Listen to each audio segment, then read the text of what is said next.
Taiwan as an independent state which has no claims to anybody. How Taiwan itself is learning from the situation in Europe.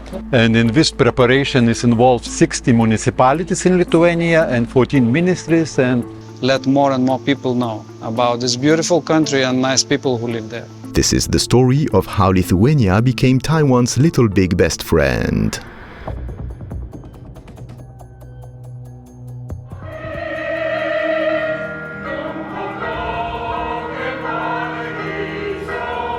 Taiwanese and Lithuanians are going through a wave of enthusiasm for each other. But they need more than love and business. What makes the two countries so similar is the existential threat they both face, one from Russia and the other from China, with the looming risk of war. But if you bow to this threat, then maybe you were always dependent on that. And nowadays, we know to build a resilient supply chain is very important. I think after pandemic and after the Ukraine war, we know that it's very important that the democratic countries should be closer together. People are realizing more and more that it is not a war taking place in two places, one in Europe and the other one in the Far East, but it is part of the same conflict between, on the one hand, authoritarian states and on the other hand, democratic states. And this whole conference, we've seen many different organizations, the Kuma Academy and others, who talk about that, how Taiwan itself is learning from the situation in Europe and apply it to their own circumstance, and to really understand how they become more prepared for a war and how they can better deter a war. Kuma Academy is a non-profit organization that trains Taiwanese people in civil defense. People might say that, hey, you're triggering the warfare. Even we're just like teaching like first aid stuff or like to go back, evacuation, this kind of thing. I think because we met several like organizations, some of them like doing debunk, doing some disinformation stuff, and we also met some government agencies that work on cybersecurity. I think it's like getting stronger and stronger. People really know about like what kind of Russian cyber attacks they're facing right now. And what we really want to share is that because China really works in a very different way. There are like lots of hackers within the Chinese government. I believe right now they have more than 100,000 of them. So how they work, how they collaborate with each other, and whether they outsource their resources actually to some local, hacker team in China. It doesn't really matter what the number is. It's really matter what's the value that we really believe in, and we really want to stand for that until the last minute. I'm responsible for administration of civil agencies, ministries, municipalities, their preparation for, we have law regime as mobilization and martial law. Mobilization is preparation for war in case of some threat is against the country. And we are administrator of this preparation. And in this preparation is involved 60 municipalities in Lithuania and 14 ministries and separate agencies. They have mobilization tasks for that. I wouldn't say that we are good, but we try to do our best. And second parallel beside the mobilization is civil resistance action, where we are growing our citizenship. We are working with society. But this is very genetical, because I would say that our civil resistance starts from mother milk genetically. Being in family, how you are teaching the family, in school, in society, it depends on your involvement to how you volunteer in society, how you work in NGOs, and it is citizenship. It is very inspirational for us to see, if you persist, if you have a strong will, you can get the goal, which is what we are asking for. No more country and no more independent sovereign country of Taiwan. China's ambitions on Taiwan and Russia's desire to overtake Lithuania are the elephant in the room in any conversation about the links between Vilnius and Taipei. Moskva, Pekin, Moskva, Pekin. I remember the song. Taiwan as an independent state which has no claims to anybody, not to America, nor to China, and not neither to India.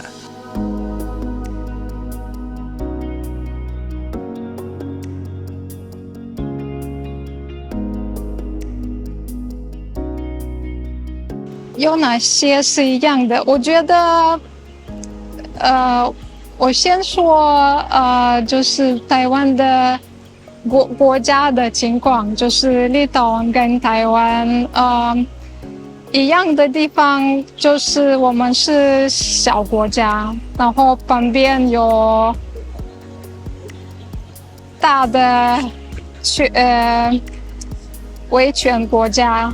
然后他们就是会威胁，台湾一直被中国大陆威胁。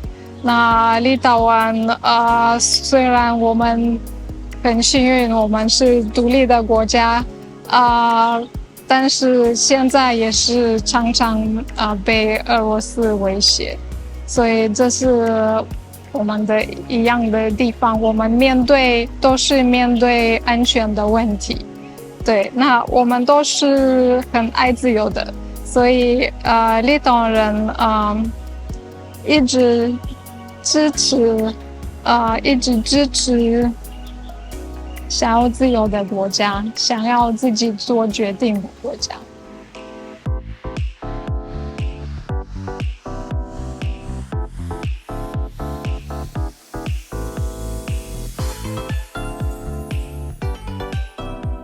My name is Lin. I'm from Taiwan, and in the past 3 years, I spent my time in Lithuania, Kaunas, and I recently just came back for the work. I'm Andres. I'm from Lithuania. I'm studying PhD in NTU, known as Taida. My name is Kirill. I'm from Belarus, unfortunately, and I'm also studying at NTU, which makes us schoolmates. Like really, because right now we get used to the freedom, to get used to the democracy in Taiwan, and once you lose it, you just feel. I mean, for me, it's like it's impossible to live like that, to live in a dictatorship again, because you have experienced the freedom and everything, and like for me, it's like I don't know how to live without it. You know, you only start to value it when you don't have it, right? When you have it, you take it for granted, which is. Lithuania election coming, and if the other party might win, so might roll it back to favor to China, which would be sad.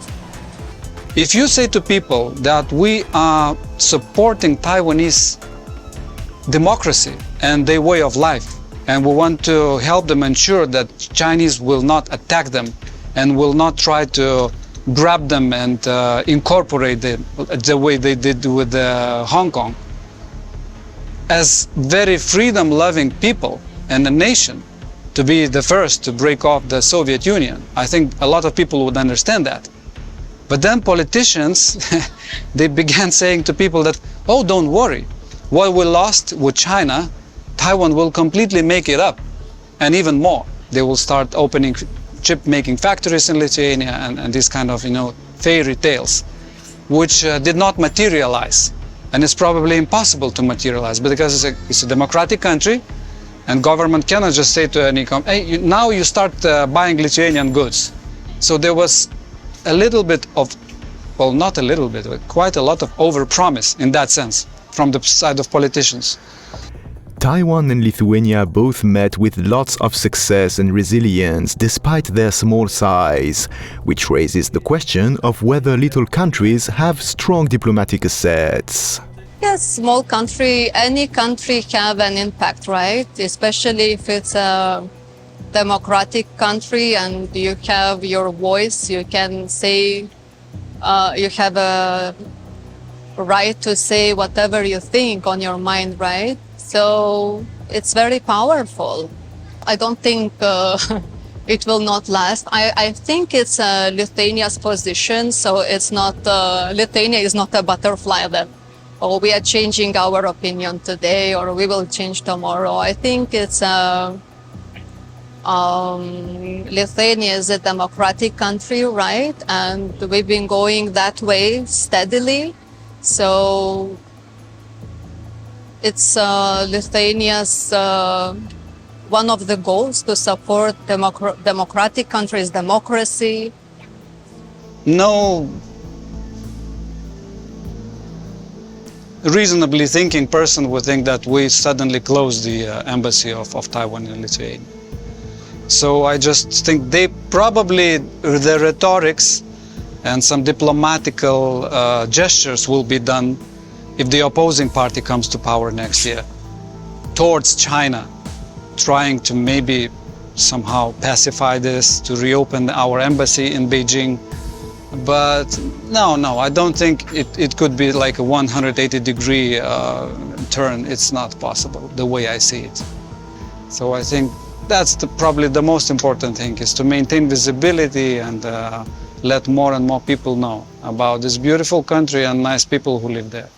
No, and nobody knows what would be if Beijing is becoming totally crazy. But there always is still a hope, maybe belief in a little remnant of sound reason. Why? For what they should destroy Taiwan?